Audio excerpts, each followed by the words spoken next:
नमस्कार, आपका वामिका अकेडमी पर स्वागत है। आज का वीडियो स्टार्ट करने जा रहे हैं। तो इस चैप्टर का नाम रहेगा आपका लेखा शास्त्र का परिचय। तो काफ़ी महत्वपूर्ण टॉपिक है, काफ़ी महत्वपूर्ण चैप्टर है। यानी अकाउंटेंसी के बेसिक इंट्रो के बारे में बात करेंगे, जिसमें बात करेंगे कि लेखा शास्त्र का परिचय, उसके बाद में इसकी विधियाँ, अकाउंटिंग की प्रोसेस, बेसिक टर्मिनोलॉजी के बारे में बात करेंगे। जो भी साथी चैनल पर नए हैं तो चैनल को सब्सक्राइब करें, वीडियो को लाइक और शेयर अवश्य करें। ठीक है, तो बात करते हैं। यानी ये पूरा चैप्टर आपका लेखा शास्त्र का परिचय थ्योरेटिकल है। ठीक है, तो जब तक आपका वो थ्योरी अच्छी तरह से याद नहीं होगी अकाउंटेंसी की, तो आगामी जो भी प्रैक्टिकल आपका पोर्शन आएगा उसमें आपको कुछ दिक्कतें क्रिएट होगी। तो इस चैप्टर को आप अच्छी तरह से देखें। आपको पहले बेसिक आपका तैयार करना है। जब तक आपका बेसिक अच्छी तरह से प्रिपेयर नहीं होगा तो आगामी जो प्रैक्टिकल के चैप्टर्स आएंगे या इसके बाद में जितने भी चैप्टर्स आएंगे वो पूरे प्रैक्टिकल है। तो आपको थ्योरेटिकल अपना बेस्ट पहले मजबूत करना है। देखते हैं फ्रेंड्स, यानी लेखा शास्त्र के परिचय के बारे में बात करते हैं। Introduction to accountancy. तो मानवीय मस्तिष्क भूलने की प्रवृत्ति होती है। अब इसमें बता रखा है कि जो मानव का मस्तिष्क होता है वो भूलने की प्रवृत्ति होती है। जैसे अपन ने कोई चीज़, कोई ट्रांजेक्शन किया, कोई व्यवहार किया, ठीक है, आज अपन को याद रह जाएगा, 2 दिन बाद में उस चीज़ को भूल जाएंगे। तो उस चीज़ को हमेशा अनवरत रूप से याद रखने हेतु एक कागज़ों में उसकी एंट्री रखनी होती है। तो वही पूरी प्रोसेस अकाउंटिंग के माध्यम से होती है। तो नेक्स्ट है, इसकी आवश्यकता पहले लिख पीछे दे भूल पड़े कागज से ले की अवधारणा अनुसार व्यवहारों या सौदों लेन देन को कागज पर लिखा जाने लगा। इस प्रोसेस को लेखांकन प्रक्रिया कहा जाता है। ठीक है, तो इस प्रोसेस को क्या कहा जाता है? लेखांकन प्रोसेस कहा जाता है। नेक्स्ट है, व्यवसाय का उद्देश्य भी लेखांकन के माध्यम से क्रय विक्रय, लेनदारी व देनदारी एक्सेट्रा की जानकारी रखना होता है। यानी जो व्यापारी होता है, व्यवसायी होता है, उसका मुख्य उद्देश्य होता है कि लेखांकन के माध्यम से उसके व्यापार में कितना तो उसने क्रय किया है, कितना सेल्स किया है, कितने उसकी उसके क्रेडिटर्स है, कितने उसके डेटर्स है, आदि की जानकारी रखना होता है। और ये प्रोसेस लेखांकन यानी अकाउंटेंसी के माध्यम से या अकाउंटिंग के माध्यम से किया जा सकता है। नेक्स्ट है, लेखांकन के माध्यम से व्यापारी द्वारा शुद्ध लाभ हानि। क्या है कि लेखांकन के माध्यम से ही व्यापारी द्वारा शुद्ध लाभ हानि तथा वास्तविक आर्थिक स्थिति का ज्ञान प्राप्त किया जाता है। नेक्स्ट है, जो लेखांकन है यानी लेखा शास्त्र व कला एवं विज्ञान दोनों होता है। क्यों होता है कि विज्ञान एक निश्चित सिद्धांतों के अनुसार चलता है, तो इसमें भी कुछ निश्चित सिद्धांत होते हैं। और कला में जो निपुणता या स्किल्स होती है, तो स्किल वाला व्यक्ति ही इस कार्य को कर सकता है। इस कारण से लेखा शास्त्र एक कला और विज्ञान दोनों होता है। नेक्स्ट है, व्यापार के कई हितधारी व्यक्ति या संस्थाएं होती है। जैसे व्यापार के कई स्टेक होल्डर्स होते हैं, जैसे इन्वेस्टर हो गया, एंड विनियोजक हो गया जो पूंजी व्यापार में लगाता है। इसके अलावा लेनदार हो गए यानी क्रेडिटर्स हो गए, फिर आपके देनदार हो गया, साहसी हो गया या स्वामी हो गया, प्रबंधक हो गया, बैंकर हो गया, कर्मचारी हो गया, अंशधारक हो गया, सरकार व संस्थाएं हो गई। तो इनके बारे में वन बाय वन अभी इसकी टर्मिनोलॉजी आएगी, शब्दावली आएगी, उसके बारे में बात करेंगे। विनियोजक कौन होता है, लेनदार कौन होता है, देनदार कौन होता है, साहसी या स्वामी कौन होता है, मैनेजर या प्रबंधक कौन होता है, बैंकर, कर्मचारी, अंशधारक और सरकार संस्थाएं कौन कौन होती है, उसके बारे में जैसे आपका इस टॉपिक में आएगा उसमें चर्चा करेंगे। ठीक है, तो ये तो लेखा शास्त्र के परिचय के बारे में बात कर चुके हैं। अब लेखांकन का अर्थ हम परिभाषाएं देखते हैं कि लेखांकन का अर्थ क्या है और इसकी परिभाषाएं किस किस विद्वान द्वारा कौन कौन सी परिभाषाएं दी गई, इसको देखते हैं। लेखांकन का अर्थ एवं परिभाषाएं। तो पारंपरिक रूप से लेखांकन यानी ट्रेडिशनल रूप से लेखांकन अकाउंटिंग के अंतर्गत व्यापारी द्वारा लाभ हानि खाता यानी प्रॉफिट एंड लॉस अकाउंट व चिट्ठा बैलेंस शीट बनाकर व्यापार की आर्थिक स्थिति को याद किया जाता है। यानी पारंपरिक रूप से लेखांकन की परिभाषा के अंतर्गत बात करें तो व्यापारी द्वारा जो अपना आर्थिक स्थिति को याद करने हेतु सर्वप्रथम उसके द्वारा पिंडल अकाउंट बनाया जाता है, फिर बैलेंस शीट बनाकर उसकी व्यापार की आर्थिक स्थिति को याद किया जाता है। नेक्स्ट है, यानी जो वैज्ञानिक है प्रबंध शास्त्री उनके द्वारा कौन सी परिभाषा दी गई है। हालांकि एग्जाम में इस प्रकार के क्वेश्चन आने की पॉसिबिलिटी कमी होती है, बट आपको एक बेसिक नॉलेज के लिए, अब जरूरी नहीं है कि आप जिस एग्जाम की तैयारी कर रहे हैं उसमें इस प्रकार से क्वेश्चन आए। आगामी कई भर्ती परीक्षाएं होती है उसमें भी क्वेश्चन आने की पॉसिबिलिटी रहती है, तो आपको एक बेसिक रूप से इसको ध्यान रखना है। स्मिथ एम एस वर्क के अकॉर्डिंग लेखांकन मुख्य रूप से वित्तीय प्रकृति के व्यवसायिक व्यवहारों एवं घटनाओं के अभिलेखन एवं वर्गीकरण का विज्ञान है और इन व्यवहारों एवं घटनाओं के महत्वपूर्ण सारांश बनाने, विश्लेषण करने, उनकी व्याख्या करने एवं परिणामों को उन व्यक्तियों तक पहुंचाने की कला होती है जिन्हें उनके आधार पर निर्णय लेने होते हैं। ठीक है, ये तो आपकी बेसिक परिभाषा हो गई स्मिथ एम एस वर्क की। इसके अलावा 1941 में कब 1941 में AICPA और 1966 में American accounting association and AAA American accounting association तथा 1970 में 17 में पुनः AICPA APB, ठीक है, ने परिभाषित किया था, अकाउंटिंग प्रिंसिपल बोर्ड ने परिभाषित किया था। ठीक है, ये तो आपकी परिभाषा हो गई। अब आपका अकाउंटेंसी से रिलेटेड मैटर स्टार्ट हो जाता है। अब बात करेंगे पुस्तकालन यानी बुक कीपिंग का उद्भव, अर्थ एवं परिभाषा देखेंगे। बुक कीपिंग होता क्या है, ठीक है। तो बुक कीपिंग का जो पारिभाषिक के शब्दावली के रूप में हिंदी में बात करें तो इसका अर्थ होता है पुस्तकालन। क्या होता है? पुस्तकालन। और ये लेखांकन के पार्ट होता है, यानी लेखांकन का ये भाग होता है। वो पुस्तकालन का शाब्दिक अर्थ है पुस्तकें रखना, जैसा कि भी बात कर चुके हैं कि पुस्तकालन का शाब्दिक अर्थ है पुस्तकें रखना, यानी व्यापार में जो भी ट्रांजैक्शन होता है, व्यवहार होता है, या ट्रांजैक्शन बोले तो जैसे व्यापारी द्वारा कोई वस्तु खरीदी या कोई सेवा खरीदी या किसी वस्तु का बिक्री किया या किसी सेवा को सेल्स किया, वट जो भी वो ट्रांजेक्शन होते हैं, तो उनका सर्वप्रथम जो लेखा किया जाता है, यानी प्रारंभिक पुस्तकें होती है, यानी बुक कीपिंग, पुस्तकालन में उनका लेखा किया जाता है। और फिर उसके बाद में अकाउंटिंग प्रोसेस स्टार्ट की जाती है व्यापारी द्वारा अपनी आर्थिक स्थिति यानी शुद्ध लाभ या हानि याद करने हेतु उसके द्वारा लेखांकन का कार्य किया जाता है, जिसमें कई प्रकार की प्रोसेस होती है। वो 1 बाय 1 जैसे आपको चैप्टर आएगा उसमें बात करेंगे। पहले रिकॉर्डिंग की जाती है, फिर उसको जनरल तैयार की जाती है, लेजर पोस्टिंग की जाती है, सहायक बहियाँ तैयार की जाती है, फिर ट्रायल बैलेंस तैयार किया जाता है गणितीय शुद्धता अशुद्धता की जाँच करने हेतु, फिर उसके बाद में ट्रेडिंग अकाउंट, फिर P&L अकाउंट, बैलेंस शीट तैयार की जाती है। ठीक है, तो ये अकाउंटिंग की प्रोसेस होती है। तो पुस्तकालन का शाब्दिक अर्थ होता है पुस्तकें रखना। नेक्स्ट है लेखांकन का प्रथम चरण, यानी लेखांकन का जो फर्स्ट स्टेज होता है वो पुस्तकालन या बही खाता लेजर होता है। ठीक है, एग्जाम में अगर क्वेश्चन आ जाए कि लेखांकन का प्रथम चरण क्या होता है, तो लेखांकन का प्रथम चरण पुस्तकालन या बही खाता होता है। और जैसे ही पुस्तकालन का कार्य समाप्त हो जाता है तो लेखांकन की प्रोसेस या लेखांकन की प्रक्रिया स्टार्ट हो जाती है।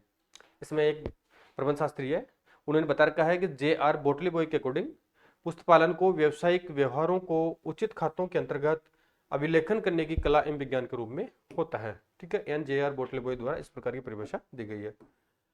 नेक्स्ट बात करते हैं लेखांकन पुस्तकालन एवं लेखांकन में मेजर डिफरेंस क्या क्या है, यानी बुक कीपिंग एंड अकाउंटिंग में मेजर डिफरेंस कौन कौन से वो देखते हैं। देखो, यानी जहां पुस्तकालन समाप्त होता है, यानी अगर इसके प्रथम चरण के बारे में बात करें तो लेखांकन का प्रथम चरण तो आपका बुक कीपिंग होता है, पुस्तकालन होता है। क्या होता है फ्रेंड्स? Book keeping. ठीक है, और जैसे ही आपका बुक कीपिंग समाप्त हो जाता है तो द्वितीय चरण यानी सेकंड स्टेज होती है वो अकाउंटिंग की होती है। किसकी होती है?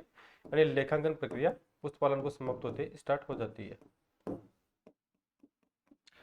इसमें बता रखा है कि जहां पुस्तकालन समाप्त होता है वहां पर लेखांकन का कार्य आरंभ होता है, अर्थात पुस्तकों में लेखा करना, खाता बही में खतौनी करना तथा खातों के शेष निकालना ही पुस्तकालन होता है। ठीक है, यानी पुस्तकों में लेखा करना, खाता बही में खतौनी करना तथा खातों के शेष निकालना ही पुस्तकालन कहलाता है। बात करते हैं पुस्तकालन तथा लेखांकन में अंतर का आधार क्या क्या है, ये काफी अच्छा है, इस पॉइंट को अच्छी तरह से देखें। यानी पुस्तकालन तथा लेखांकन में अंतर के आधार कौन कौन से हैं। अब इसमें अंतर के आधार आपके 6-7 इसमें अंतर बता रखे हैं। पहले तो आपका क्षेत्र है यानी एरिया है, फिर ऑब्जेक्ट उद्देश्य है, फिर पारस्परिक निर्भरता है, सिद्धांत है, वित्तीय व्यवहारों का परिणाम है, फिर अशुद्धि सुधार है और समायोजन है, और लास्ट में आपकी विशेषज्ञता है यानी स्पेशलिटी है। अब क्षेत्र के बारे में बात करें तो पुस्तकालन का जो क्षेत्र होता है वो काफी संकीर्ण होता है, यानी छोटा होता है, और जबकि लेखांकन का क्षेत्र होता है वो बड़ा होता है। ठीक है, उद्देश्यों के बारे में बात करें तो पुस्तकालन का प्रारंभिक उद्देश्य पुस्तकों में लेखा रखना होता है, और जबकि लेखांकन का जो उद्देश्य होता है वो आर्थिक स्थिति याद करना होता है। नेक्स्ट है पारस्परिक निर्भरता के बारे में बात करें तो लेखांकन की प्रोसेस है वो पुस्तकालन के माध्यम से की जाती है। सिद्धांतों के बारे में बात करें तो पुस्तकालन में किसी प्रकार के कोई सिद्धांत नहीं होते हैं, यानी बेसिक नॉलेज वाला व्यक्ति इस कार्य को कर सकता है, जबकि लेखांकन में मान्य सिद्धांत होते हैं जो ICAI यानी the institute of chartered accountant of India और इसके अलावा जो अन्य विदेशी संस्थाएं होती हैं उनके द्वारा लेखांकन मानक जारी किए जाते हैं। तो लेखांकन में सिद्धांतों की आवश्यकता पड़ती है। नेक्स्ट है वित्तीय व्यवहारों का परिणाम है, तो पुस्तकालन से यानी बुक कीपिंग से वित्तीय व्यवहार यानी व्यापार में लाभ हुआ है या हानि हुई है या आर्थिक स्थिति कैसी है वो पुस्तकालन के माध्यम से याद नहीं किया जा सकता, जबकि लेखांकन के माध्यम से बैलेंस शीट और P&L अकाउंट बनाकर तैयार किया जा सकता है या याद किया जा सकता है। नेक्स्ट अशुद्धि सुधार एवं समायोजन, तो अशुद्धि सुधार एवं समायोजन का कार्य पुस्तकालन में नहीं किया जाता है, जबकि लेखांकन प्रोसेस में किया जाता है, रेक्टिफिकेशन एरर का कार्य। नेक्स्ट है विशेषज्ञता स्पेशलिटी, तो पुस्तकालन का कार्य करने हेतु किसी व्यक्ति विशेष को ज़्यादा विशेषज्ञ होने की आवश्यकता नहीं होती है, जबकि लेखांकन का जो व्यक्ति कार्य करेगा उसे उसी क्षेत्र की विशेषज्ञता या स्पेशलिटी होनी चाहिए। ठीक है, नेक्स्ट बात करें लेखांकन के ऑब्जेक्ट्स के बारे में बात करें, लेखांकन के उद्देश्य कौन कौन से हैं देखते हैं। यानी लेखांकन के उद्देश्य ऑब्जेक्ट ऑफ अकाउंटिंग है, तो इसके उद्देश्य हैं, इसके 6 उद्देश्य बता रखे हैं। समस्त आर्थिक व्यवहारों का लेखा किया जाता है, यानी व्यापार में जो भी समस्त आर्थिक व्यवहार होते हैं उसका लेखांकन के माध्यम से किया जाता है। लाभ हानि का निर्धारण किया जाता है, P&L ट्रेडिंग अकाउंट और बैलेंस शीट बनाकर लाभ हानि का निर्धारण किया जाता है। वित्तीय स्थिति को याद किया जाता है। नेक्स्ट है व्यवसाय पर प्रभावी नियंत्रण स्थापित किया जाता है कि व्यवसायी अगर गलत दिशा में जा रहा है तो प्रबंधकों द्वारा उचित निर्णय लेके जो भी कुप्रबंध हो रहा है उसको समाप्त करने का कार्य किया जाता है। नेक्स्ट हितधारियों को सूचना उपलब्ध करवाना, जो भी स्टेक होल्डर होते हैं व्यापार के, जैसे बैंकर हो गया, इसके अलावा इन्वेस्टर हो गए, लेनदार हो गया, देनदार हो गया, ठीक है, एक्सेट्रा, जो भी स्टेक होल्डर है उनको सूचना उपलब्ध करवाई जाती है। और कर संबंधी विवरण, यानी सरकार को जो टैक्स से संबंधी विवरणी होती है वो फाइल की जाती है। नेक्स्ट है तथा वित्तीय संस्थाओं को आवश्यक सूचना उपलब्ध करवाना, जो भी वित्तीय संस्थाएं होती है जैसे कोई वित्तीय बैंक हो गया, इसके अलावा सेबी हो गया, एक्सेट्रा, जो भी फाइनेंशियल इंस्टीट्यूशंस होते हैं उनको वित्तीय सूचनाएं उपलब्ध करवाने का कार्य लेखांकन के माध्यम से किया जाता है। ठीक है, अब लेखांकन के स्टेप्स या चरण के बारे में बात करेंगे, यानी स्टेप्स ऑफ अकाउंटिंग के बारे में बात करेंगे।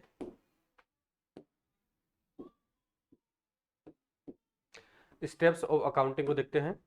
लेखांकन के 4 चरण होते हैं, कितने होते हैं, यानी अकाउंटिंग के 4 स्टेप्स होते हैं। कितने होते हैं फ्रेंड्स, अगर एग्जाम क्वेश्चन आ जाता है आपका तो आपको बताना है कि अकाउंटिंग के 4 चरण होते हैं। तो प्रथम चरण देखते हैं, फिर द्वितीय देखेंगे, फिर थर्ड देखेंगे, फिर लास्ट में आपको फोर्थ देखेंगे।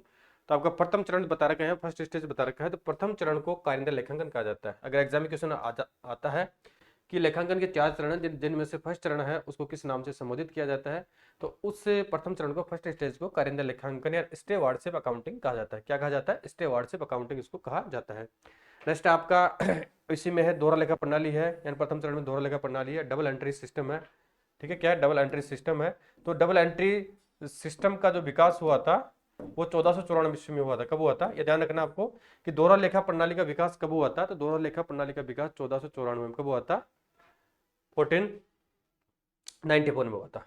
1494 में, ये डेट आपको विशेष रूप से ध्यान रखनी है, एग्जाम में कई बार क्वेश्चन आ चुका है।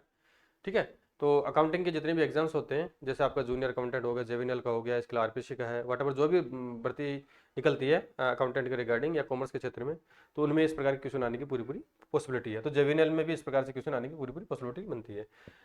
तो 1494 में दोहरा लेखा प्रणाली का विकास हुआ था, और किस किस व्यक्ति द्वारा किया गया था, तो इटली के वेनिस नगर के लुकास पेसियोली द्वारा, यानी इटली के एक व्यक्ति थे, उनका नाम था, यानी वेनिस नगर से उनका ताल्लुकात था, उनका नाम था लुकास पेसियोली द्वारा दोहरा लेखा प्रणाली का विकास 1494 ईस्वी में किया गया था। और उनके द्वारा एक पुस्तक लिखी गई थी, पुस्तक का नाम था डी कंपोजिट स्क्रिप्चर्स।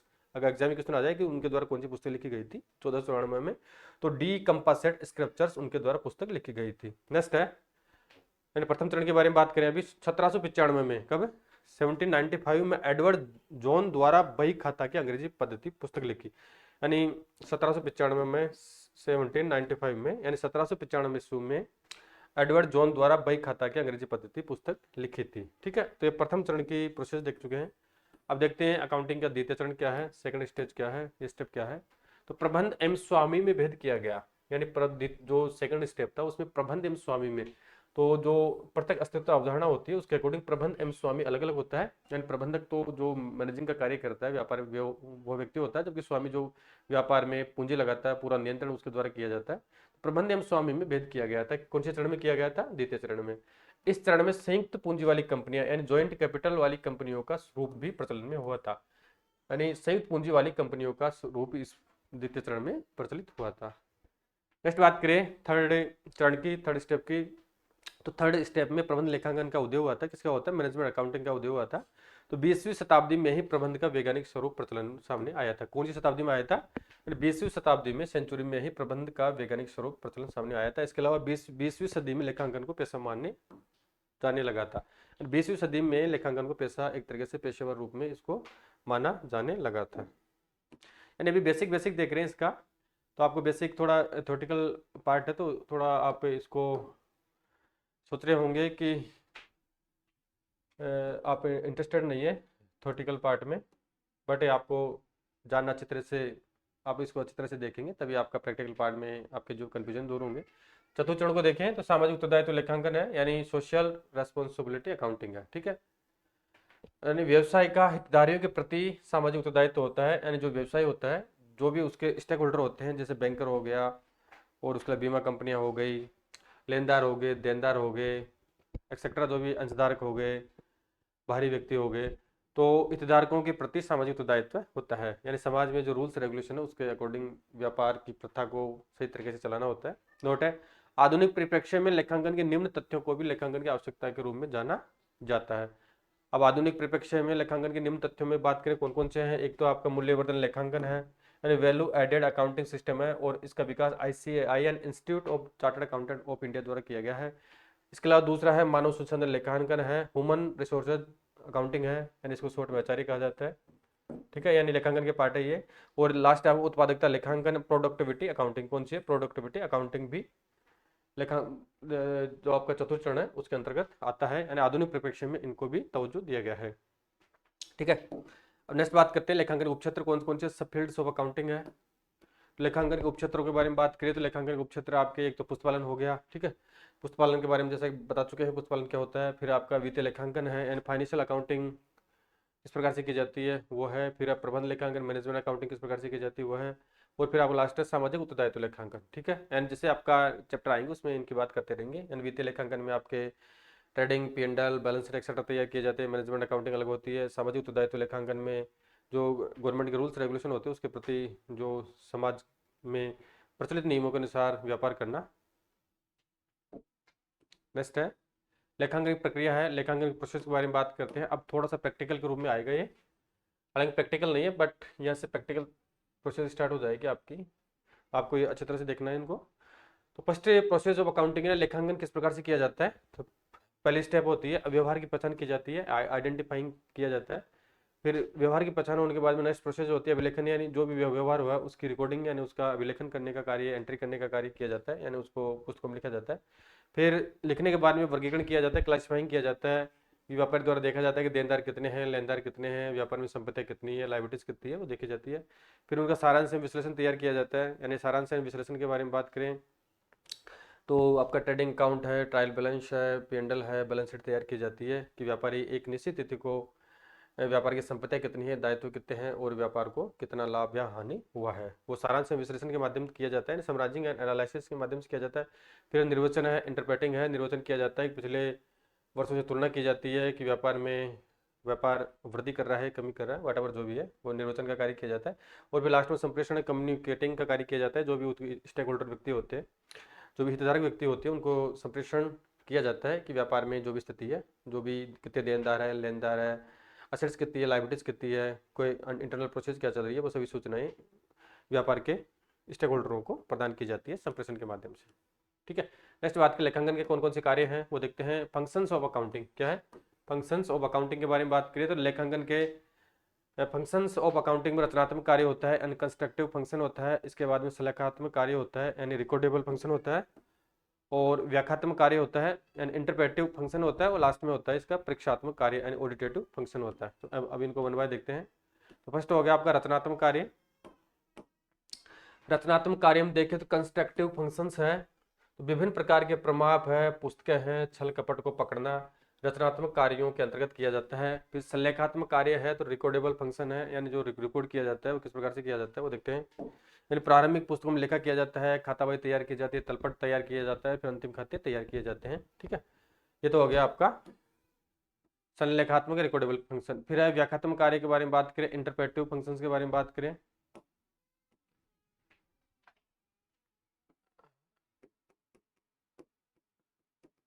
यानी व्याख्यात्मक कार्य में आएगा तुलनात्मक विवरण तैयार किया जाता है, पिछले वर्षों से तुलना की जाती है, प्रवृत्ति विश्लेषण तैयार किया जाता है, अनुपात विश्लेषण तैयार किया जाता है, cash end fund flow statement तैयार किए जाते हैं। किसके अंतर्गत किए जाते हैं? व्याख्यात्मक कार्य के अंतर्गत। और लास्ट आपका परीक्षात्मक कार्य है, ऑडिटेटिव फंक्शंस है, यानी खातों के ऑडिट का कार्य किया जाता है, यानी एक चार्टर्ड अकाउंटेंट के द्वारा खातों के ऑडिट का कार्य किया जाता है। ठीक है, ये कार्य परीक्षात्मक कार्य के अंतर्गत या ऑडिटेटिव फंक्शन के अंतर्गत आता है। अब लेखांकन की विधियां देखते हैं। मेथड्स ऑफ अकाउंटिंग एंड लेखांकन की 3 प्रकार की विधियां भारत में पाई जाती है, काफी महत्वपूर्ण है। यानी थ्री टाइप्स की विधियां होती है, 3 प्रकार की विधियां हैं भारत में। अब जिसमें जो महत्वपूर्ण रहेगी आपकी डबल एंट्री सिस्टम रहेगी। डबल एंट्री सिस्टम जब ये वर्तमान में प्रचलित है, वो दोहरा लेखा प्रणाली के माध्यम से कार्य किया जाता है। बट इनको नॉलेज के अकॉर्डिंग देखते हैं तो भारत में 3 प्रकार की विधियां पाई जाती है। एक तो है आपकी भारतीय बही खाता पद्धति जो सबसे पुरानी है, फिर इक्करा लेखा प्रणाली है जिसमें 2 पक्ष नहीं होती, केवल 1 पक्ष के माध्यम से एंट्री की जाती है। अब वो देखेंगे कैसे करते हैं। फिर आपकी दोहरा लेखा प्रणाली है, इन 3 प्रकार की आपकी प्रोसेस प्रणाली हो गया है, प्रणालीज हो गई है मेथड्स ऑफ अकाउंटिंग में। एक तो होगी भारतीय बही खाता प्रणाली है, दूसरी इक्करा लेखा प्रणाली है और लास्ट आपकी दोहरा लेखा प्रणाली है। अब इनको 1 बाय 1 देखें। तो भारतीय बही खाता प्रणाली में देखें तो इसकी क्या विशेषता है। तो केवल भारत में इसका प्रचलन है, कहाँ पे है, यानी भारतीय बही खाता प्रणाली में केवल भारत में इसका प्रचलन होता है, भारतीय भाषा में इसका लेखा होता है और विशिष्ट ज्ञान की इसमें आवश्यकता नहीं होती है, यानी कम पढ़ा लिखा व्यक्ति ही इस कार्य को कर सकता है। और विश्व की प्राचीनतम लेखांकन प्रणाली है। और विश्व की सबसे प्राचीनतम लेखांकन प्रणाली कौन सी है, भारतीय बही खाता प्रणाली। फिर नेक्स्ट बात करते हैं, सेकंड नंबर के आपका प्रणाली है इक्करा लेखा प्रणाली, यानी सिंगल एंट्री सिस्टम। क्या है, सिंगल एंट्री सिस्टम है जिसमें एक पक्षी होता है, जो नॉर्मल व्यक्ति कार्य करता है। जो भी आप लोग अपने डे बाय डे के जो भी खर्चे करते हैं उसको एक तरीके से किसी रजिस्टर में लिखना, ठीक है, वो एक तरीके से इक्करा लेखा प्रणाली होती है। तो ये छोटे व्यापारी के लिए आवश्यक होती है। किसके लिए आवश्यक होती है, यानी छोटे व्यापारी के लिए आवश्यक होती है। कम खर्चीली तथा सरल पद्धति होती है, अपूर्ण अवैज्ञानिक पद्धति है, यानी इसमें किसी प्रकार के सिद्धांत नियम नहीं लगते हैं, तो अपूर्ण एवं अवैज्ञानिक पद्धति है। और आपकी जो महत्वपूर्ण है यह है, यानी पूरी अकाउंटिंग आपकी दोहरा लेखा प्रणाली के ऊपर चलेगी। दोहरा लेखा प्रणाली है डबल एंट्री सिस्टम के आधार पे। अब इसमें जैसा कि आप लोग जानते हैं, कॉमर्स वालों को तो बताने की इसमें आवश्यकता नहीं है, और जो व्यक्ति नॉन कॉमर्स के हैं तो उनको भी एक नॉलेज के हिसाब से बताते हैं। इसमें 2 पक्ष होते हैं, एक तो होता है आपका डेबिट होता है, क्रेडिट होता है, और व्यवस्थित व वैज्ञानिक प्रणाली है, क्रमबद्ध व व्यवस्थित नियमों व सिद्धांतों पर निर्भर रहती है। दोनों पक्षों का हमेशा योग बराबर होता है, यानी डेबिट का और क्रेडिट का पक्ष हमेशा बराबर रहेगा। आधुनिक व मान्य प्रणाली है। क्या है, आधुनिक व मान्य प्रणाली है। कौन सी प्रणाली है, दोहरा लेखा प्रणाली। अब इसमें देखें दोहरा लेखा प्रणाली के चरण देखते हैं। दोहरा लेखा प्रणाली के कौन कौन से चरण हैं।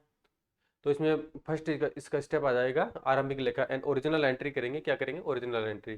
तो छोटे व्यवसायियों के लिए जनरल में लेखा करना, यानी जो छोटे व्यवसायी होते हैं जिनका व्यापार छोटा होता है, सीमित होता है, ठीक है, तो वो व्यापारी सिर्फ एक जनरल बुक्स रखते हैं, तो उसमें उनका लेखा किया जाता है। और जो बड़े व्यापारी होते हैं उनके द्वारा अनेक प्रकार की सहायक बहियाँ रखी जाती है, ठीक है, उनको देख जैसा अभी बात कर लेंगे कौन कौन सी सहायक बहियाँ, लेकिन जब चैप्टर आएगा आपका सब्सिडरी बुक्स का उसमें डिटेल से पढ़ेंगे। तो छोटे व्यवसाय के लिए जनरल में लेखा किया जाता है। बड़े व्यवसाय द्वारा यथा जैसे केस बुक है आपकी, बिल्स रिसीवेबल बुक है, बिल्स पेबल बुक है, परचेज रिटर्न बुक है, सेल्स रिटर्न बुक है, और मुख्य जनरल में उपविभाजन किया जाता है। यानी जो आपकी सब्सिडरी बुक है, सहायक भैया है, वो 8 प्रकार की होती है। कितने प्रकार की होती है, 8 प्रकार की होती है। चैप्टर आएगा उसमें डिटेल से बात करेंगे, अब तो बेसिक बात कर रहे हैं। नेक्स्ट प्रोसेस रहेगी, यानी पहला तो होगा प्रारंभिक लेखा होगा, ओरिजिनल एंट्री होगी, फिर नेक्स्ट होगी वर्गीकरण में खतौनी होगी, यानी क्लासिफिकेशन एंड पोस्टिंग होगी, यानी व्यवहारों का वर्गीकरण किया जाएगा और फिर उसमें पोस्टिंग की जाएगी, यानी कितने लेनदार है कितने देनदार है, और प्रत्येक व्यवहार का मदवार लेखा तैयार किया जाएगा। समस्त प्रक्रियाएं खाता बही लेजर में ही संपादित होती है। जो भी समस्त प्रोसेस होती है वो लेजर यानी खाता बही में संपादित होती है। फिर नेक्स्ट प्रोसेस रहेगी आपकी 3rd नंबर की अंतिम खाते तैयार करना। अंतिम खातों में आपके ट्रायल बैलेंस आ जाएगा, P&L अकाउंट आ जाएगा, ट्रेडिंग आ जाएगा, बैलेंस शीट आ जाएगी, ठीक है। तो व्यापारी द्वारा एक निश्चित तिथि को संपत्ति एवं दायित्वों को याद करने हेतु बैलेंस शीट तैयार की जाती है, और व्यापार के एक्चुअल यानी शुद्ध लाभ हानि की गणना हेतु करने हेतु प्रॉफिट एंड लॉस अकाउंट वर्ष के अंत में सामान्यतः तैयार किया जाता है। अब लेखांकन के विभिन्न आधार देखते हैं कि लेखांकन की जो अकाउंटिंग प्रोसेस होती है किस बेस पे होती है। तो इसमें आपका रोकड़ आधार होता है, एक आपका उपार्जन आधार होता है, और एक लास्ट होता है मिश्रित आधार, ठीक है, कंपाउंड बेसिस। अब तीनों आधारों को देखते हैं, बेसिस को देखते हैं। फर्स्ट तो है आपका रोकड़ आधार यानी कैश बेसिस।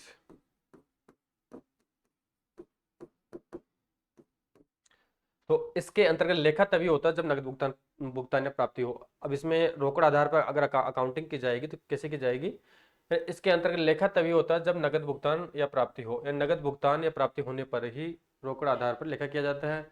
इसमें वस्तु का क्रय विक्रय महत्वपूर्ण न होकर भुगतान और प्राप्ति महत्वपूर्ण माना जाता है, यानी इसमें वस्तु का क्रय विक्रय को महत्वपूर्ण नहीं माना जाता है, उसको इतना इंपॉर्टेंस नहीं दिया जाता जितना रिसिप्ट एंड पेमेंट को महत्वपूर्ण माना जाता है। अब इसको कौन कौन से व्यक्ति यूज करते हैं, कौन सी संस्थाएं यूज करती है, तो जो एनजीओ होते हैं, पेशेवर व्यक्ति एवं धर्मार्थ संस्थाओं के लिए उपयोगी होता है, क्योंकि इस प्रकार के एनजीओ में पेशेवर व्यक्तियों और धर्मार्थ संस्थाओं में क्रय विक्रय का कार्य काफी कम किया जाता है, केवल वहाँ पे प्राप्तियों और भुगतानों का कार्य किया जाता है, जिस कारण से रोकड़ आधार पर वहाँ पे अकाउंटिंग किया जाता है। नेक्स्ट है आपका उपार्जन आधार, एक्रूअल बेसिस के बारे में बात करें तो इसमें वस्तुओं अथवा सेवाओं की प्राप्ति के आधार पर लेखा किया जाता है, न कि रोकड़ के भुगतान के आधार पर। ठीक है, यानी इसमें उपार्जन के आधार पर जो अकाउंटिंग की जाती है उसमें क्या होता है, जैसे आपने किसी वस्तु का सेल्स किया, किसी सर्विस का सेल्स किया या परचेज किया, तो जिस दिन आपने परचेज कर दिया उस समय आपने आपको एंट्री करनी है, यानी आपको लेखा करना है, चाहे वो रोकड़ आपको तुरंत प्राप्त हो या भुगतान आप बाद में करते हैं। तो इसमें वस्तुओं अथवा सेवाओं की प्राप्ति के आधार पर लेखा किया जाता है, न कि रोकड़ भुगतान के आधार पर।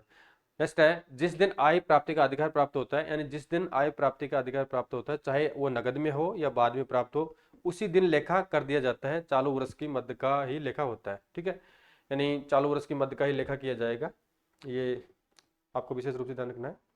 और मिश्रित आधार के बारे में बात करें, हाइब्रिड बेसिस के बारे में बात करें, जो उपरोक्त आपका उपार्जन और नगद आधार है, दोनों का उपरोक्त 1 व 2 के अनुसार होता है, तो इसके आधार पर भी लेखा किया जाता है। मिश्रित आधार पर भी होता है, उपार्जन एक्रूअल बेसिस पे भी होता है और कैश बेसिस पे होता है। ठीक है, फिर अब बात करते हैं आधारभूत लेखांकन शब्दावली के बारे में। बात करें, अभी तक तो बेसिक पढ़ रहे थे बिल्कुल, अब इसकी जो आधारभूत शब्दावली है, यानी आपको ये विशेष रूप से दिमाग में ध्यान रखनी होगी, यानी पूरी अकाउंटिंग प्रोसेस इन शब्दों के आधार पर चलेगी। ठीक है, अब इसमें 30-40 शब्दावलियाँ हैं, 30-40 वर्ड है, वो आपको ध्यान रखना है कि ये क्या होता है। फर्स्ट बात करते हैं कैपिटल की। क्या होता है फर्स्ट आपका कैपिटल, पूंजी। यानी तो पूंजी क्या होती है कि व्यवसाय द्वारा व्यापार में जो धन विनियोजित किया जाता है। ठीक है, यानी व्यवसाय द्वारा जो व्यापारी होता है उसके द्वारा व्यापार को रन करने के लिए या ऑपरेट करने के लिए जो पैसा व्यापार में लगाया जाता है उसको कैपिटल कहा जाता है। क्या कहा जाता है, उसे कैपिटल कहा जाता है। आहरण के बारे में बात करें, ड्राइविंग्स के बारे में बात करें, तो व्यापारी द्वारा जो व्यापार में पैसा लगाया गया है उसको अपनी निजी आवश्यकताओं के लिए उन पैसों को या वस्तुओं को निकालना, वो आहरण ड्राइविंग्स कहलाता है। स्वामी द्वारा निजी कार्यों हेतु नगद या संपत्ति या माल का उपयोग करना आहरण होता है। आहरण से सदैव पूंजी में कमी होती है। ये ध्यान रखना कि जैसे आपके व्यापारी ने 10 लाख रुपए व्यापार में इन्वेस्टमेंट किए हैं, अगर वो 2 लाख रुपए का विड्रॉल कर लेता है तो स्वाभाविक है कि 2 लाख रुपए कम हो जाएंगे, तो इससे व्यापार में सदैव पूंजी में कमी होगी। देयताएं के बारे में बात करें, इक्विटीज के बारे में बात करें, संपत्ति के अधिकार या उनके विरुद्ध सभी दावे देयताएं हैं, चाहे वह लेनदारों की ओर से हो या स्वयं स्वामी की ओर से हो। यानी संपत्ति के अधिकार होते हैं, जो भी कोई संपत्ति आपने अगर मॉर्गेज कर रखी है, जो भी है, संपत्ति के अधिकार या उनके विरुद्ध सभी दावे देयताएं होती है, चाहे वह लेनदारों की ओर से हो या स्वयं स्वामी की ओर से हो। नेक्स्ट बात करें असेट्स के बारे में बात करें, तो संपत्तियां हैं, तो संपत्तियां मुख्यतः 7 प्रकार की होती है, ये महत्वपूर्ण है। यानी जो असेट्स होती है वो 7 प्रकार की होती है। क्या होती है, असेट्स 7 प्रकार की होती है। अब इसको देखते हैं 7 प्रकार कौन कौन से हैं।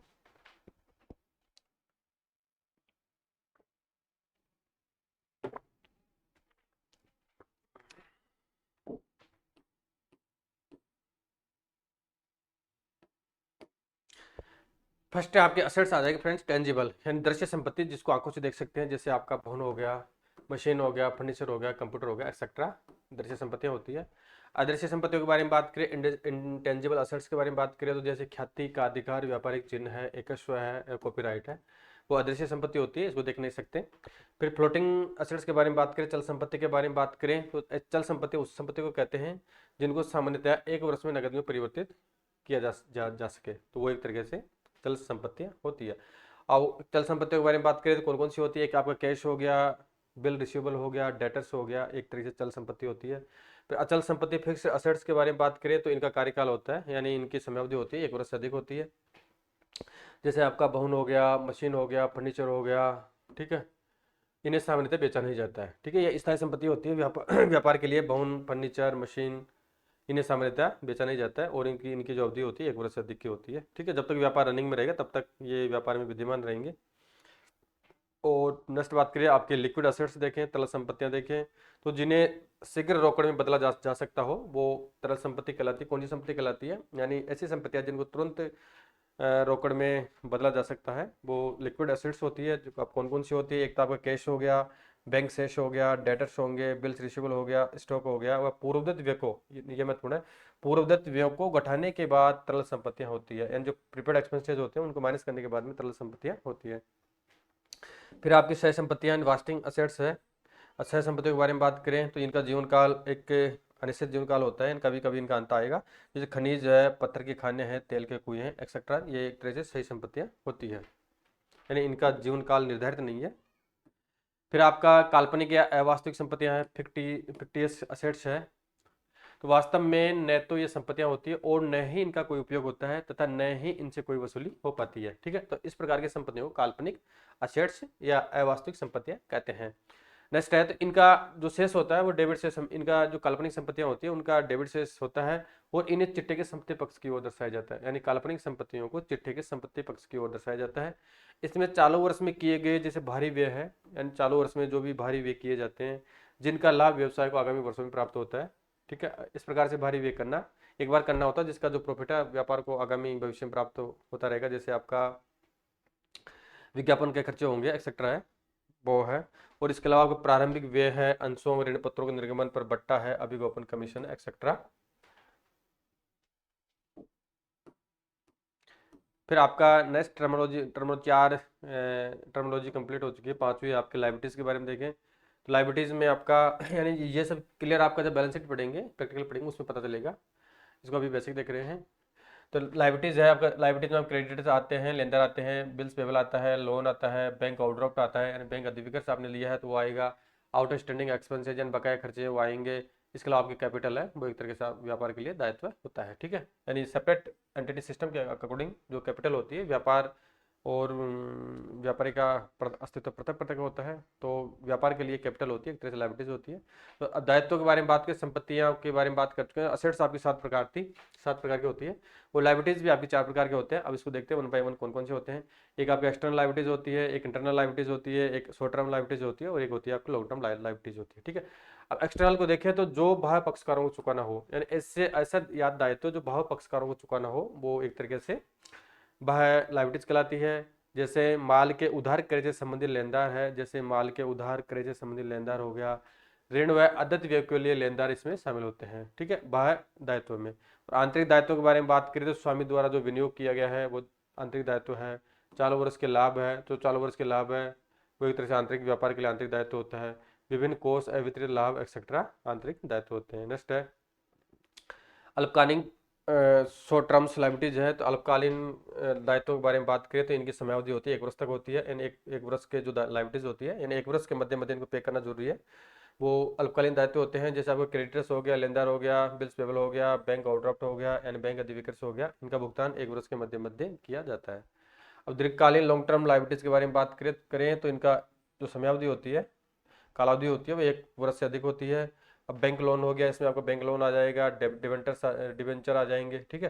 तो बैंक लोन का भुगतान सामान्यतः 1 वर्ष से अधिक के लिए लोन लिया जाता है, और डिवेंचर होता है उनका जो रिडम्पशन होता है वो लगभग 20 वर्षों के बाद में किया जाता है। तो इस तरीके से आपकी लॉन्ग टर्म लायबिलिटीज हो जाएगी।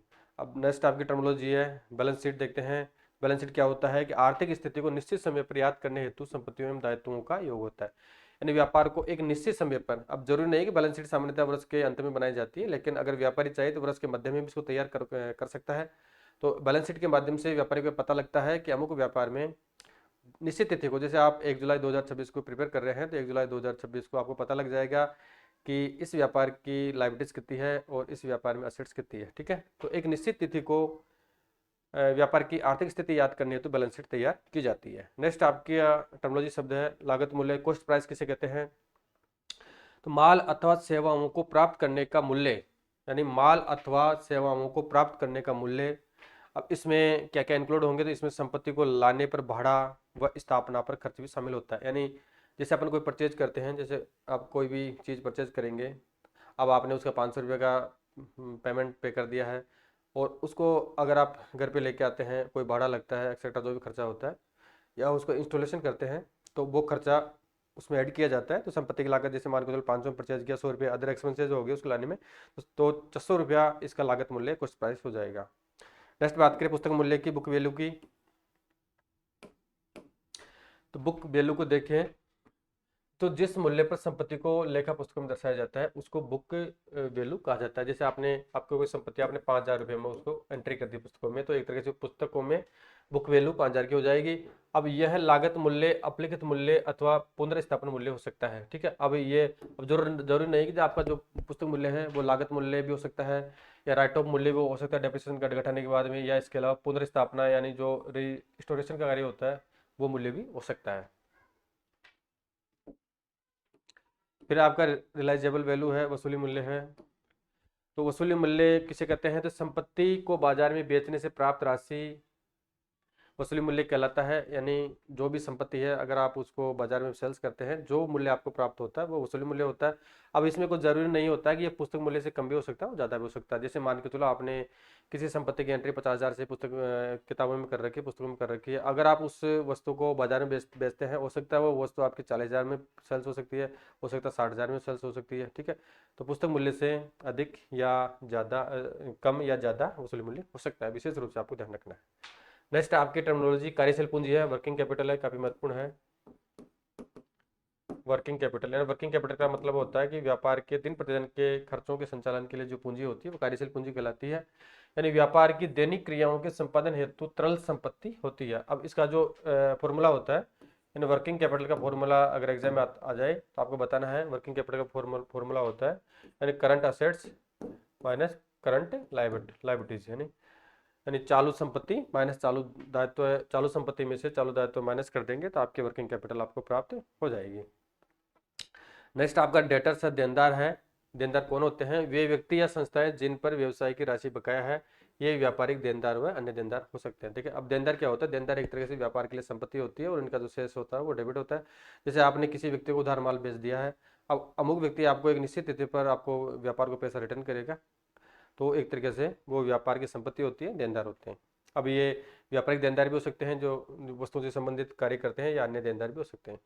अब लेनदार के बारे में बात करें, क्रेडिटर्स के बारे में बात करें, जस्ट इसका विपरीत होता है। यानी वे व्यक्ति या संस्थाएं जिन्हें व्यापार से कोई राशि लेनी हो, अगर आपने किसी व्यक्ति से पैसा उधार लिया है, लोन लिया है या बैंक ओवरड्राफ्ट लिया है, इसके अलावा किसी व्यक्ति से आपने कोई सर्विस या वस्तु उधार में परचेज की है, तो स्वाभाविक है कि आपको इन फ्यूचर में पैसा देना होगा। तो एक तरीके से वो व्यापार का लाइबिलिटीज होती है और उसका बैलेंस तैयार होता है और इसी समय पर आपको पैसा देना होगा। तो ये ऐसे व्यक्ति लेनदार यानी क्रेडिटर्स कहलाते हैं। नेक्स्ट आपका आय है, रेवेन्यू है। तो आय या रेवेन्यू क्या होती है? तो दो प्रकार की आपकी आय होती है, एक तो होती है आपकी आयगत आय और एक होती है पूंजीगत आय। ठीक है, आयगत आय का संबंध आपका 12 महीने से संबंधित होता है और पूंजीगत आय का संबंध 12 महीने से अधिक से होता है। ठीक है, आयगत आय को देखें तो यह व्यवसायिक क्रियाओं के कारण नकदी का अंतर प्रवाह इनफ्लोज होता है, यानी व्यवसायिक क्रियाओं के दौरान जो नकदी प्राप्त की जाती है वो आयगत आय कहलाती है। अब इसमें कौन कौन सी मदें होती है? जैसे आपको आड़त मिली है व्यापार में, दलाली मिली है, कमीशन मिला है, ब्याज पर संपत्ति पर किराए के रूप में प्राप्त राशि है, यह एक्सेट्रा आयगत आय कहलाती है। और पूंजीगत आय कैपिटल इनकम के बारे में बात करें तो व्यापार की सामान्य क्रियाओं के अतिरिक्त, यानी जो व्यापार की सामान्य क्रियाएं होती है उसके अतिरिक्त अगर कोई आय प्राप्त होती है तो वो पूंजीगत आय कहलाती है। जैसे स्थायी संपत्तियों को बेचने पर या मशीनरी को बेचने पर जो लाभ होता है वो एक तरीके से पूंजीगत आय कहलाता है। ठीक है, नेक्स्ट बात करें एक्सपेंसेज की। तो एक्सपेंसेज आपके तीन प्रकार के होते हैं। कितने प्रकार के होते हैं? तीन प्रकार के होते हैं। एक तो होता है आपका आयगत व्यय है, पूंजीगत व्यय है और एक होता है आपका आस्थगित आयगत व्यय। ठीक है, महत्वपूर्ण है। आस्थगित आयगत व्यय काफी इंपॉर्टेंट है। अब इसको देखते हैं, आयगत व्यय क्या होता है। यानी व्यापार के सामान्य क्रियाओं पर व्यय, यानी जस्ट आयगत वो रेवेन्यू थी, आयगत आय थी, सेम उसका विपरीत है। तो व्यापार के सामान्य क्रियाओं पर व्यय जो किया जाता है, दिन प्रतिदिन के खर्चों के संचालन के लिए जो व्यय किया जाता है वो आयगत व्यय कहलाता है और इनका संबंध एक वर्ष तक होता है। जैसे आपने किराया चुकाया है, ठीक है, यानी जो भी बिल्डिंग ले रखी है उसका किराया चुकाया है या और भी कोई किराया चुकाया है, मजदूरी है, कर है, सरकार को टैक्स का भुगतान किया है, वो एक तरीके से आयगत खर्चे होते हैं। और पूंजीगत खर्चों के बारे में बात करें, पूंजीगत व्यय के बारे में बात करें तो स्थायी प्रकृति की वस्तुओं, क्या स्थायी प्रकृति की वस्तुओं पर किए गए व्यय जिनका लाभ व्यापार को दीर्घ अवधि यानी एक वर्ष से अधिक समय के लिए प्राप्त होता है, वो एक तरीके से पूंजीगत व्यय कहलाते हैं। अब इसको उदाहरण देखें तो स्थायी संपत्ति का क्रय आपने किया है, स्थायी संपत्ति का क्रय है, उसे लाने व स्थापना का व्यय, अथवा पुरानी संपत्ति हो तो उसे चालू हालत में रिस्टोरेशन या चालू हालत में लाने पर जो व्यय किए जाते हैं वो एक तरीके से आपके पूंजीगत व्यय कहलाते हैं। अब नेक्स्ट बात करते हैं फ्रेंड्स, आस्थगित आयगत व्यय क्या होता है। यानी ऐसे व्यय जो किसी वित्तीय वर्ष में भारी मात्रा में होते हैं, यानी ऐसे व्यय जो किसी वित्तीय वर्ष में भारी मात्रा में होते हैं, ये यदा कदा ही व्यय किए जाते हैं, हमेशा नहीं किए जाते हैं। और जो इनका जो प्रॉफिट है वो लॉन्ग टाइम तक व्यापार को मिलता रहता है। इस प्रकार के व्यय को आस्थगित आयगत व्यय कहते हैं।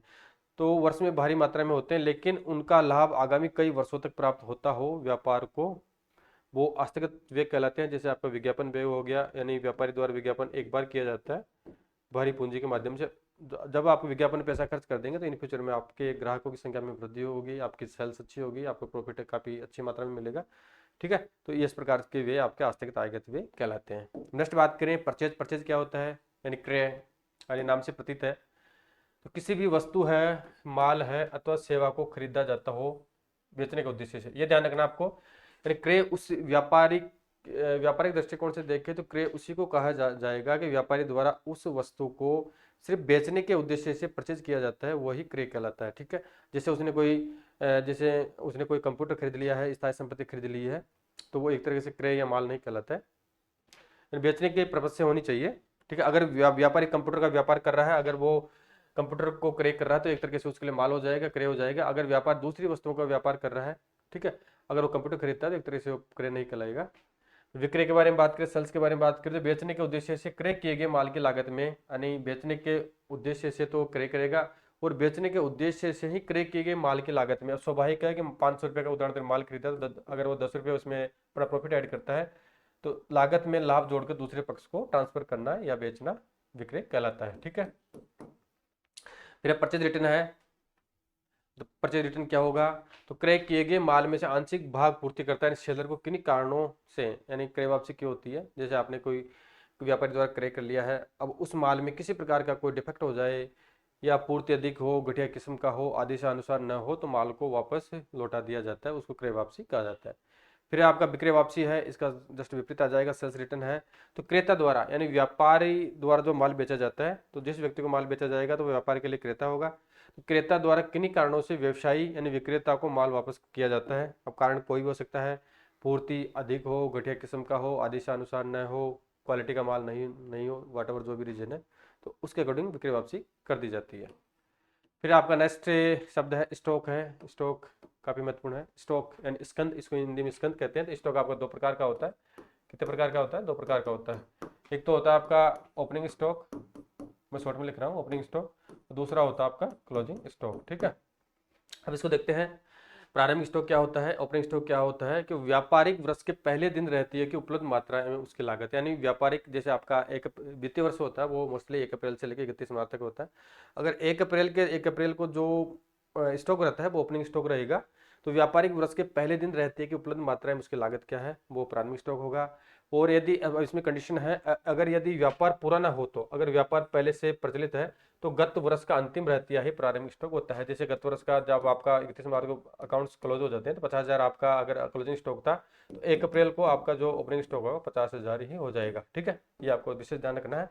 और अगर कोई नया व्यापार नई इसी वित्तीय वर्ष में खुला है तो नए व्यापार में ओपनिंग स्टॉक नहीं होता है। क्या नहीं होता है? नए व्यापार में ओपनिंग स्टॉक नहीं होता है। ठीक है, अब अंतिम क्लोजिंग स्टॉक के बारे में बात करें।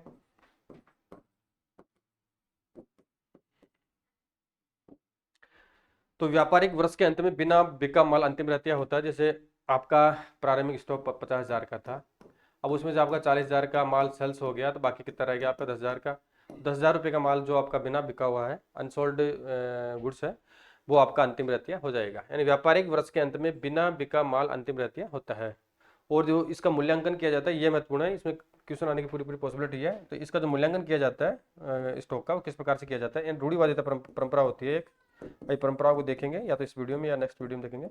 तो रूढ़िवादिता कंजर्वेटिव ट्रेडिशन के अकॉर्डिंग, यानी रूढ़िवादिता परंपरा के अनुसार इसका लागत मूल्य है वो बाजार मूल्य में दोनों में से जो भी कम होता है, यानी लागत मूल्य या बाजार मूल्य में से जो भी मूल्य कम होता है उस पर इसका मूल्यांकन किया जाता है। ठीक है, किसका? स्टॉक का। नेक्स्ट है माल के प्रकार देखते हैं। तो माल आपके 3 प्रकार का होता है, यानी गुड्स 3 प्रकार का होता है। एक तो कच्ची सामग्री का स्टॉक जिसको रॉ मटेरियल कहते हैं, दूसरा अर्धनिर्मित माल का स्टॉक है, वर्क इन प्रोग्रेस यानी WIP है, और लास्ट आपका निर्मित माल का स्टॉक है, फिनिश गुड्स। तो कच्ची सामग्री जैसे आप अगर चमड़े का व्यापार करते हैं, जूतों का व्यापार करते हैं, जो कच्चा चमड़ा होता है वो एक तरीके से कच्ची सामग्री का स्टॉक हो जाएगा, रॉ मटेरियल हो जाएगा। और उसको जूते बनाने के लिए जो प्रोसेस की जाती है, ठीक है, तो वो अर्धनिर्मित माल का स्टॉक हो जाएगा, यानी वर्क इन प्रोग्रेस हो जाएगा, यानी WIP इसको शॉर्ट में कहेंगे। और लास्ट में जैसे जो प्रोसेस कंप्लीट कर ली जाती है WIP की, उसके बाद में जो माल तैयार हो जाता है उसको फिनिश गुड्स या निर्मित माल का स्टॉक कहा जाता है। क्या कहा जाता है? Finish goods. तो माल आपके 3 प्रकार के होते हैं। नेक्स्ट बात करें इन्वेस्टमेंट यानी विनियोग क्या होते हैं। तो विनियोग क्या होता है देखते हैं। नहीं, व्यापार में आवश्यकता से अधिक धन उपलब्ध होने पर उसे व्यापार से बाहर अंशों, ऋण पत्रों, बॉन्ड्स, प्रतिभूतियों या स्थायी निक्षेपों में लगाया जाता है। जैसे व्यापारी द्वारा कोई जैसे 1 साल में उसने 5 लाख का प्रॉफिट कमा लिया, नेक्स्ट ईयर में उसने 6 लाख का प्रॉफिट कमा लिया, तो जो राशि उसके पास में एक्स्ट्रा बची हुई है तो व्यापारी द्वारा उस राशि को अन्य निक्षेपों में उसको इन्वेस्टमेंट कर दिया जाता है ताकि व्यापार को एक अन्य रूप से भी आय की प्राप्ति हो चुके। ठीक है, तो इसमें किसी किस में इन्वेस्टमेंट किया जाता है, भारी भारी इन्वेस्टमेंट किया जाता है, या तो शेयर्स में किया जाता है, या डिबेंचर्स में किया जाता है, बॉन्ड्स में किया जाता है, या सिक्योरिटीज में स्थायी निक्षेपों में लगा दिया जाता है। ठीक है, जिससे उसको अन्य इनकम भी प्राप्त हो चुके। नेक्स्ट आपका संदिग्ध दायित्व यानी कंटीजेंट लाइबिलिटीज है। ऐसे दायित्व जिनका होना या न होना किसी घटना के घटित होने पर निर्भर करता है, यानी इस प्रकार के दायित्व है। दायित्व का मतलब होता है कि अन्य व्यक्ति को पैसा देना है या उसकी गारंटी है, जो भी है। तो संदिग्ध दायित्व ऐसे दायित्व होते हैं जिनका होना या नहीं होना किसी फ्यूचर की घटना पर डिपेंड करता है। अब कौन कौन से हैं संदिग्ध दायित्व, यानी किसी के लिए गारंटी देना। ठीक है, अब फ्यूचर में गारंटी दी है तो हो सकता है वो गारंटी देना पड़ भी सकता है, नहीं भी देना पड़ सकता है। बुनाए गए बिल है, अब हो सकता है बिल आपका जो बिल है वो बाउंस हो जाए, या बिल समय पर उसका भुगतान नहीं हो पाए। न्यायालय में विचाराधीन दावे हैं, क्लेम्स है। अब इसमें नोट है, बता रखा है कि यह नोट है कि जो कंटीजेंट लाइबिलिटीज होती है यानी संदिग्ध दायित्व होते हैं, इन्हें अंतिम खातों में शामिल नहीं किया जाता है। क्या होता है फ्रेंड्स, यानी इन्हें फाइनल अकाउंट्स जब प्रिपेयर करते हैं तो इन्हें अंतिम खातों में शामिल नहीं किया जाता है, और इन्हें चिट्ठे का योग यानी बैलेंस शीट का योग लगाने के बाद नीचे टिप्पणी, किसमें, नीचे टिप्पणी में इनको फुट नोट के रूप में इनको दर्शाया जाता है। ठीक है, यानी जो कंटीजेंट लाइबिलिटीज होती है उनको बैलेंस शीट में योग नहीं लगाया जाता है, उसको नीचे टिप्पणी फुट नोट के रूप में बैलेंस शीट के नीचे दर्शाया जाता है। अगर इन फ्यूचर में ये दायित्व क्रिएट हो जाते हैं तो फिर इसके हिसाब से इसका ट्रीटमेंट किया जाता है, यानी इन दायित्वों का भुगतान किया जाता है,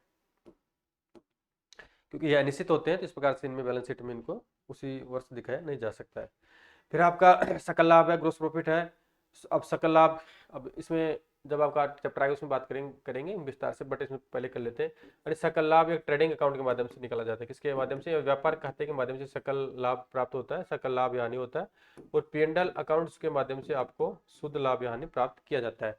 सकल लाभ का सूत्र देखें तो शुद्ध विक्रय से प्राप्त राशि का बेचे गए माल की लागत है, यानी जो आपका शुद्ध विक्रय है से प्राप्त राशि का बेचे गए माल की लागत से संबंधित है, यानी इनडायरेक्ट खर्चे हैं।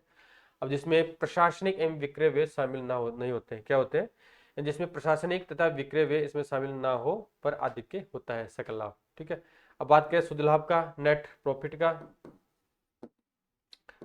तो सकल लाभ प्लस अप्रत्यक्ष आय क्या है, यानी सकल लाभ है प्लस अप्रत्यक्ष आय है, उसमें से माइनस कर देंगे कार्यालय एवं बिक्री एवं वितरण व्यय है, यानी जब आपका पी&एल और ट्रेडिंग अकाउंट आएगा उस मदों की वहाँ पर विस्तार से बात करेंगे। तो सकल लाभ प्लस अप्रत्यक्ष आय माइनस कार्यालय एवं बिक्री एवं वितरण व्यय है, तो बराबर आपका शुद्ध लाभ यानी नेट प्रॉफिट प्राप्त हो जाएगा। नेक्स्ट बात करें फ्रेंड्स, सौदा लेन देन या व्यवहार है, ट्रांजेक्शन क्या होता है। तो जब दो पक्षकार, यानी कौन, दो पक्षकार व्यापारिक क्रियाओं के संपादन के दौरान मुद्रा या मुद्रा तुल्य किसी वस्तु के बदले में किसी वस्तु है, जैसे आपकी चल संपत्ति हो गई या अचल का आदान प्रदान करना, यह व्यापार उधार या नगद में हो सकता है। ठीक है, यानी किसी भी वस्तु का आदान प्रदान करना, चाहे वो चल हो यानी आपकी स्थायी संपत्ति हो या अस्थायी संपत्ति हो, और ये व्यवहार है आपका उधार भी हो सकता है नगद में भी हो सकता है, उसको सौदा लेन देन या व्यवहार ट्रांजेक्शन कहा जाता है।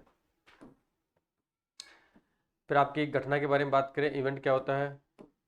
अगर घटना के बारे में बात करें तो ऐसे तथ्य जो व्यवसाय के आर्थिक संसाधनों को प्रभावित करते हैं। घटना से व्यापार पर प्रतिकूल या अनुकूल प्रभाव पड़ सकता है, इन व्यापार में घटना से बात करें तो इसको पॉजिटिव इंपैक्ट भी पड़ सकता है, नेगेटिव पड़ सकता है, जैसे व्यापार में चोरी होना, व्यवसाय में आग लगना एक्सेट्रा, एक तरीके से ये नेगेटिव इंपैक्ट है। खाते के बारे में बात करें तो खाता क्या होता है, यानी अकाउंट्स में आपका खाता ही चलेगा।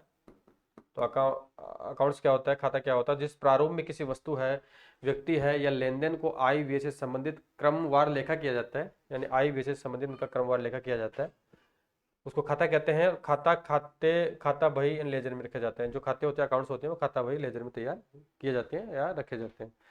नेक्स्ट बात करें गुड्स के बारे में, बात करें तो गुड्स क्या होता है, माल क्या होता है। तो व्यापारी द्वारा जिस वस्तु को विक्रय करने के उद्देश्य से क्रय किया जाता है उसको माल कहते हैं। अब इसमें मैं बताता हूँ माल क्या होता है। जैसे कोई व्यक्ति है, अगर वो कंप्यूटर का व्यापार करता है तो जो कंप्यूटर को परचेज करेगा तो उसके लिए वो व्यापार हो जाएगा। अगर कोई व्यक्ति अगर फर्नीचर का व्यापार करता है तो फर्नीचर ही उसका गुड्स या माल होगा, ना कि वो अगर वो कंप्यूटर परचेज करता है तो उसके लिए कंप्यूटर माल नहीं होगा, क्या होगा, उसके लिए फर्नीचर माल हो जाएगा। ठीक है, तो ये माल जिस उद्देश्य से, यानी व्यापार जिस क्षेत्र का व्यापार है, जिस वस्तु का वो क्रय बिक्री करता है वही उसके लिए माल कहलाता है। जनरल के बारे में बात करें तो व्यापार में होने वाले प्रत्येक मौद्रिक व्यवहार को दर्ज करना, यानी लेखा पुस्तकों में तिथिवार क्रमवार, इससे जनरल या प्रारंभिक लेखा पुस्तक भी कहते हैं। जनरल को जनरल या प्रारंभिक लेखा पुस्तक भी कहा जाता है, यानी व्यापार में होने वाले प्रत्येक मौद्रिक व्यवहार, यानी व्यवहार यहाँ पे मौद्रिक होना चाहिए, यानी पैसों में लेन देन होना चाहिए, तो मौद्रिक व्यवहार को दर्ज करना लेखा पुस्तकों में किस प्रकार से दर्ज किया जाता है, तिथिवार किया जाता है, क्रमवार किया जाता है। जब जनरल आएगी, जनरल का चैप्टर चलेगा, उसमें बात करेंगे इसकी। तो इसे जनरल या आरंभिक लेखा पुस्तक भी कहते हैं। नेक्स्ट आपका प्रविष्टि है, एंट्री किसे कहते हैं, जैसे आपका कोई भी ट्रांजेक्शन होता है, व्यवहार होता है, आपने कोई वस्तु परचेज की है, कोई सेवा परचेज की है या सेल्स किया है, वट जो भी मौद्रिक व्यवहार हुआ है, तो उसकी आप प्रविष्टि करेंगे, किसमें करेंगे, प्रारंभिक लेखा पुस्तकों में व्यापार में होने वाले प्रत्येक मौद्रिक व्यवहार को दर्ज करना एक तरह की प्रविष्टि कहलाती है। ठीक है। नेक्स्ट आपका प्राप्ति है। तो आज प्राप्ति प्राप्ति तक करेंगे, नेक्स्ट में आपको पेमेंट करेंगे, क्योंकि वीडियो थोड़ा लंबा हो जाएगा, बोरिंग हो जाएगा, क्योंकि थ्योरेटिकल पार्ट है। तो प्राप्ति को देख लेते हैं इस वीडियो में फ्रेंड्स, फिर नेक्स्ट वीडियो में जो बाकी आपका चैप्टर रह रहा है वो करेंगे। प्राप्ति रिसिप्ट किसे कहते हैं, यानी पूंजी के स्रोतों उपयोग से जो अतिरिक्त धन प्राप्त होता है, आय का वह भाग जो वास्तव में प्राप्त हुआ है। यानी प्राप्ति यानी पूंजी के स्रोतों उपयोग से जो आपको अतिरिक्त धन प्राप्त होता है, वो आय का वह भाग जो वास्तव में प्राप्त हुआ है, वो आपकी रिसिप्ट या प्राप्ति होती है। अब प्राप्ति आपकी दो प्रकार की होती है, एक पूंजीगत होती है और एक आयगत होती है। जिस प्रकार से आपका व्यय हुआ था उस तरीके से पूंजीगत और आयगत प्राप्तियां होगी। इनको देखते हैं कि पूंजीगत प्राप्ति क्या है और आयगत प्राप्ति क्या है। प्राप्ति आपकी टू टाइप्स की होती है, रिसिप्ट्स आर टू टाइप्स। पूंजीगत प्राप्ति फर्स्ट आपकी कैपिटल प्राप्ति है, तो स्वामी या साझेदारों द्वारा लगाया गया धन है, सुरक्षित या असुरक्षित ऋण है, अंशों ऋण पत्रों से प्राप्त राशि है, स्थायी असेट्स यानी स्थायी संपत्ति के विक्रय से प्राप्त राशि है, अंशों के हरण पर अंश ऋण खाते की शेष राशि है, वो एक तरह से पूंजीगत प्राप्ति कहलाती है। नेक्स्ट बात करें आयगत प्राप्ति क्या है। आयगत प्राप्ति को देखें तो आयगत प्राप्ति है व्यापारी द्वारा माल बेचने से प्राप्त राशि है, यानी एक वर्ष के मध्य में जो, यानी जो पूंजीगत प्राप्ति है उसका संबंध एक वर्ष से अधिक के लिए होता है और आयगत प्राप्ति का संबंध 12 महीने की अवधि से संबंधित होता है। तो व्यापारी आयगत प्राप्ति की बात कर रहे हैं, तो व्यापारी द्वारा माल बेचने से प्राप्त राशि है, कोई ब्याज मिला है, कमीशन रिसीव हुआ है, बट्टा मिला है, तो स्थायी संपत्तियों को उपयोग हेतु देने पर प्राप्त राशि, यानी स्थायी संपत्तियों को किराए के रूप में देने से जो राशि प्राप्त होती है उसको आयगत प्राप्ति कहा जाता है। ठीक है। तो इस वीडियो के माध्यम से लेखा शास्त्र का परिचय अभी चल रहा है आपका, कंप्लीट नहीं हुआ है, लगभग इसमें आपका एक वीडियो और बनेगा, क्योंकि थोड़ा इस वीडियो को लंबा कर देंगे, थोड़ा बोरिंग होगा। तो यहाँ तक आपका जो शब्दावली है वो 30 टर्मोलॉजी कंप्लीट कर चुके हैं, बाद में आपकी पेमेंट से स्टार्ट करेंगे और जो भी शब्दावली बाकी रही है उसको कंप्लीट करेंगे। फिर उसके बाद में इसके लेखांकन सिद्धांत है, परंपराएं हैं, अवधारणाएं हैं, एक्सेट्रा है, उनको नेक्स्ट वीडियो में कंप्लीट करूंगे। ठीक है। ठीक है साथियों, अगर आपको किसी प्रकार की क्वेरीज हो तो मुझे कमेंट करके जरूर बताएं। धन्यवाद।